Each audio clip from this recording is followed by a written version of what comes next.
Hey, friendo, Steve here. And Larson. And it's time once again for another Dark Side of the Ring review. We're trying to catch up. Now we'll be current because we're doing the Magnum TA episode because that's the latest one that's out. Indeed. And so you guys have watched it, hopefully, and then you can watch us talk about it. Another solid episode, another tragedy, but I'll be honest with you, man. Like, it's not, I feel like the further we get on, I forget who else is coming up this season. Do you know offhand? Next one is Gilbert family, isn't it? Eddie Gilbert. Oh, okay. I don't know a whole lot about Eddie Gilbert. I know a bit because they did a episode of Tale of the Territories of Florida. Okay. And okay. That was his territory. So all right. It feels like, especially even like with the Tammy and with the Chris Candido and Tammy Sitch one, it's more like, you know what? Like Chris Candido, yeah, he dove into drugs and like he got to see, unfortunately he saw his girlfriend, clown around on him a little bit. But like all in all, good guy who just unfortunately died out of, a kind of a fluke situation with the blood clot. Magnum TA, guy with a really good head on his shoulders. Had all the charisma in the world, had everything it took to basically become NWA World's Champion and then either do NASCAR or get hired away by Vince McMahon, which I kind of feel would have actually happened. Entirely possible. In any event, to make it all the way to the top. Is it Eddie Gilbert or Eddie Graham next time? Maybe it's Eddie Graham. Sorry, I got those confused. Eddie Graham is who ran Florida territory. Maybe it's the Graham family. Oh, okay. I'll check. You went from the Gilberts to the Grahams. In any event, we'll find out.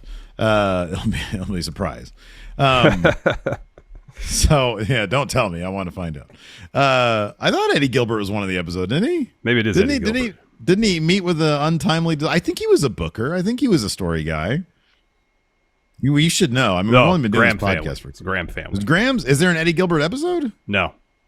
Oh, okay. What are the other episodes you have in front of you? Yeah, I do. So Adrian Adonis, Doink the Clown, Junkyard Dog, Marty Jannetty, Bam Bam Bigelow, Abdullah the Butcher, Bash of the Beach 2000, and the Graham family. So I feel like the ones that are like really Dark Side of the Ring there is probably like Abdullah the Butcher. Like wrestling when you have, allegedly, I think, or for reals, I don't know, Hep C.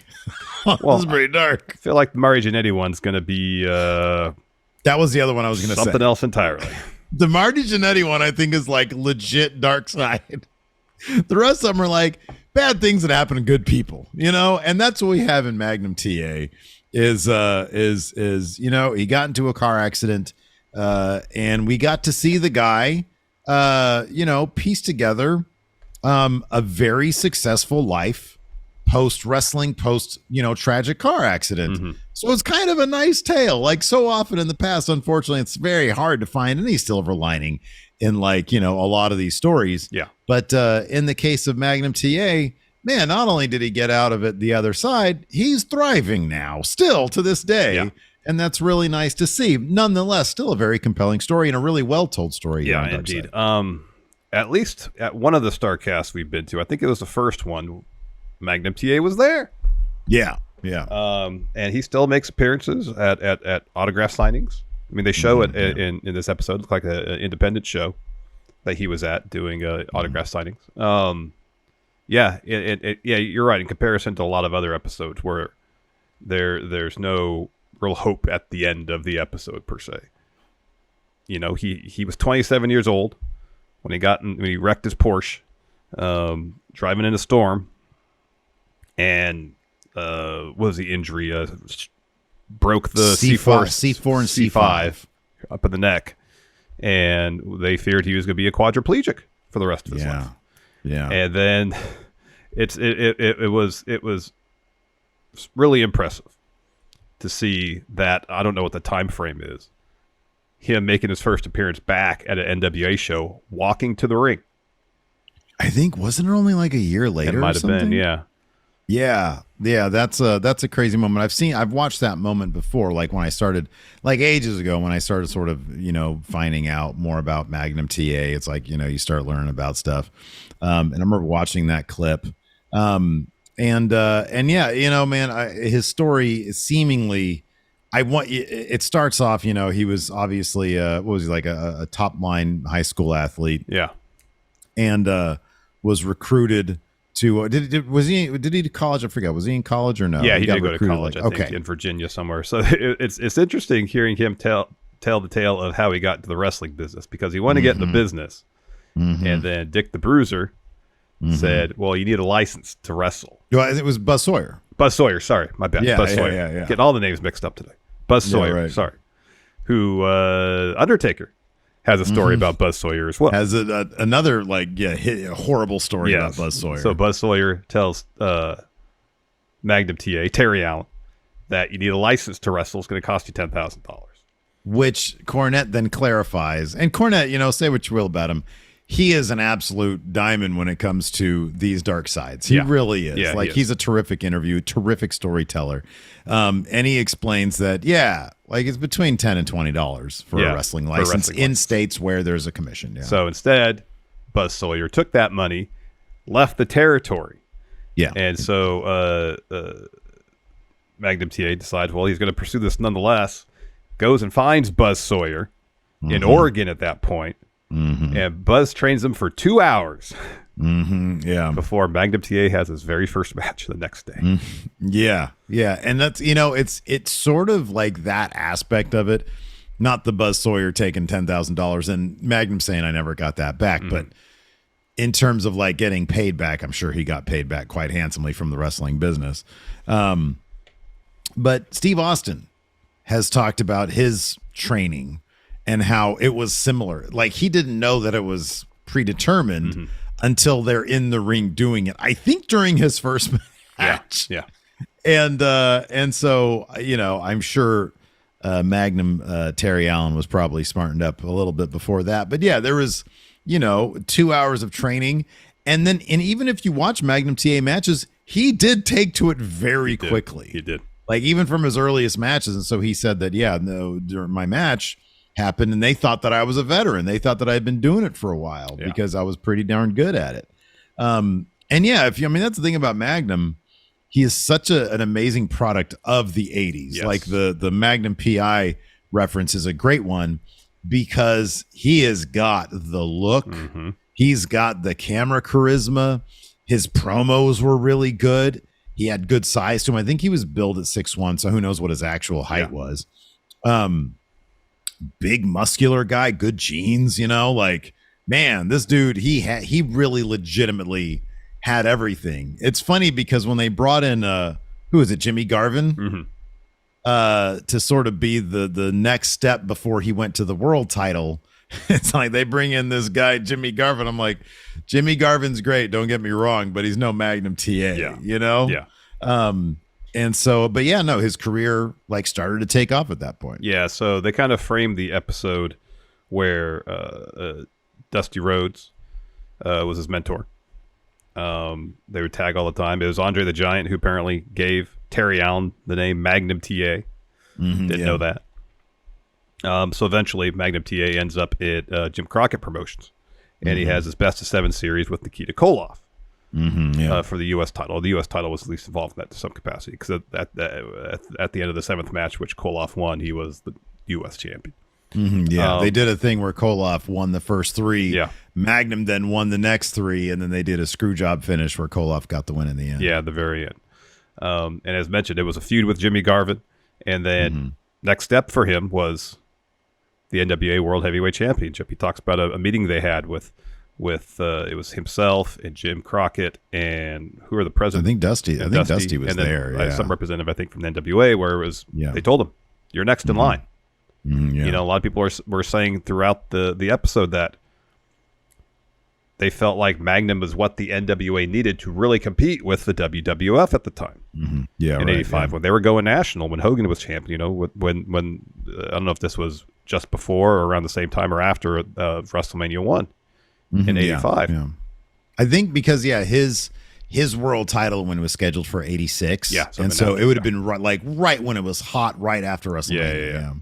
And so they had so much riding on Magnum TA, Yeah. And they talk about how there wasn't a backup plan. They had to scramble to find somebody to not necessarily replace Magnum TA, but they need someone to build up, Yeah. challenge for the title. And so they look to Magnum's previous rival, Nikita Koloff. What a genius magazine cover Yeah. that they had with Nikita Koloff with tears coming down saying, "I weep for Magnum TA." Yeah. Yeah. I do, in retrospect, looking back on it, because I remember that was the situation. I forget where I had seen that, but when Dusty very seriously on camera says, "I found me a new partner, baby." Yeah. And it's Nikita Koloff. And I'm like, the Russian guy, really? Which, by the way, you got to love Nikita Koloff. Like, talk about a guy who's aged well. Yeah. My God. Like, he is well put together. And he's Nikita got Koloff. like a magnificent voice. He does. I know. Yeah. He looks like $1,000,000. Like, he's obviously, I don't know what he does these days, but he's obviously very successful doing it, because he seems like one of those guys who's just really well put together, Yeah. Like, Yeah. he's got several successful revenue streams. Exactly. It seems like a radio disc jockey should be one of them. Right. Yeah, I know. Exactly. Or podcaster. Yeah. Or podcast. New podcaster. New podcaster. So, like Dusty now takes Nikita Koloff under his wing. Do you think that was a good move? Like, looking back, fantasy book, who should they? Because, like, the idea was there really wasn't anybody. Yeah. But you could tell, number one, behind the scenes, just like Terry Allen, Magnum TA was a smart guy. Nikita Koloff was a smart guy. Yeah. Like, he clearly is. And so maybe there was a little bit of like, okay, well, big time heel might be even more big as a babyface. But given just the state of affairs between the United States and the Soviet Union at the time, do you think that was a smart move? Or would you have, like, if you were in Dusty's shoes, try to find somebody else? Now, I can't remember because I was young at the time. I remember watching on the news when Reagan and Gorbachev would have their summits. Yeah, sure, yeah. To try to improve relations between the United States and the USSR. So I don't know if that was going on around this time. It was another, 5 years before the fall of the Soviet Union. I think it was 89 when the Soviet Union fell, I think, or 90, 89 or 90. Yeah. Maybe it was in 90. Somewhere around there. A few more years. Yeah. Yeah. But Rocky 4 was like 86, wasn't it? Yeah, something like that. That was like sort of peak. Oh man, those are bad guys. Right there. So I mean, if depending on the timeline, and I don't recall because I was probably like 7. Yeah, right. If it's around the time where there was a lot of summits between the U.S. and the Soviet Union, and they are like, let's try to capitalize on that for a wrestling angle. Yeah, right. Then maybe they thought they had something there. I don't know. I don't know who else there was. It seemed like a big high risk, high reward type situation. That, I mean, I don't know. You can I don't know necessarily, what the situation was. And I'm sure it's a story that's been told a million times, but eventually Jim Crockett, of course, got bought by Turner. Yeah, in 88. And WCW did become a legit competitor to WWE. And so in that respect, what they were building at Crockett was eventually competition for WWF. It just took a little while, and it took another acquisition with big money. And then, we all know what happened there. But in terms of the NWA, it's funny because at the time, everybody between like 85 and 89, all like the major local terror, all the major territories were rebranding to national names. Yeah. Like, I think, what was it? Was it Watts that rebranded to the UWF? I mean, Gagne already had the AWA, which was, a fairly, it's a national name. Yeah. And I don't know if Crockett ever, the name of the show was World Championship Wrestling, if I recall correctly. Yeah, that's correct.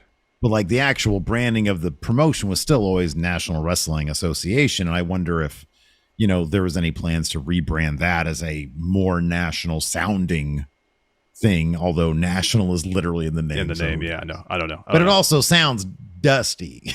Yeah. Even back then it's like National Wrestling Association. Like, come on, give it something. So I'm looking at the lineage here of the NWA World Heavyweight Championship. So Flair won it in 84. Okay, yeah. And then Dusty beat him for him in July of 86. But then Flair got it back in August of 86. Okay. So I imagine Magnum TA was supposed to get it somewhere in The the dusty latter spot. third or the latter third of 86 after Flair gets it back. That could be, but I mean, so the interview with I don't know what the when was the Jimmy Garvin feud, was like early 86 Maybe. Because there was that interview in Dark Side where they were like, you had a great 85, what's your 86 looking like? And he said basically more but better. So yeah, I wonder if Dusty had it like a little like in the summer of 86. That had to have been probably Magnum's spot, which means that Nikita Koloff, like they really weren't successful trying to get him in that role, which is sort of skirted around in the Dark Side. Yeah, I think because they were aiming to get. I was going to get at that. He never actually won the title. The next person to hold it after Flair got it in August of 86 was Ron Garvin. Yeah. In September of August 87. of 87. September of 87. Oh, so Flair had it for another year. Yeah. Okay. Yeah, who knows? Maybe it would have been Magnum's. But I mean, that's the way the thing about the NWA that I'm sort of like, yeah, I don't know, is because Flair was the guy that the good guys would chase. Yeah. But who would always get it back? Flair. Yeah, Flair, exactly. So Magnum TA's crash was October 14th, 86. So at that point, Flair had already got the title back. Oh, so his crash wasn't until late in 86. Yeah. Oh, okay. Pfft, my bad. Yeah, I guess Garvin got the spot that So maybe the idea was at Starrcade. Oh, that could be, yeah. In 86. That was going to be the match. I don't know. Yeah. Do you think, I mean, the whole thing sort of presents, because obviously the narrative is kind of a big what if. Yeah. NWA was basing a lot of their stuff off this babyface. But what did I just mention about how they booked their territory? Do you think, looking back, that simply was kind of a non-starter for really truly competing with the with WWF, booking your champion as a heel the majority of the time and then having baby faces chase that guy? You know, that might be part of it. The presentation of wrestling in Crockett throughout the South, and they mentioned this in the episode, is you know, the WWF was presented as more family friendly. There's more over the top characters. The production is a little more slick, whereas NWA much more violent, much more grounded characters, still over the top, but more grounded to a degree. Definitely the matches are more grounded because there's generally people get bleeding throughout, and the presentation wasn't as slick as it was in WWF. One thing here, so at Starrcade, 86, it was Flair versus Koloff. Went to a double DQ. Oh wow, okay. Well, there you go. So that's probably if that was Magnum's spot, he would have won it there. Yeah. One quick aside, the actual I know you probably saw that video I sent, the behind the scenes of how they filmed the car accident was mind-blowing. They have like a little model car and then a treadmill that they had painted or drawn on there like road stripes. And they just had like a bunch of like, it's like a craft thing, like a bunch of clouds. And then of course, just a ton of like fog machine going. And they have like the little model car with like a little stick. And in one of the shots of the cars, because I had seen this before the episode of the car swerving, you could see the stick coming out from behind it. But if you're not looking for it, you don't notice it. Who came up with this damn idea on how to film a freaking like high budget car wreck? That's absolutely brilliant. I know. Just great. I love, you know, because you think, oh, they're on Vice. Dark Side's a big deal. They probably have a minuscule budget. You know, they probably have a very limited budget because it's like cable TV and you know, it's not doing like, you know, Breaking Bad numbers necessarily.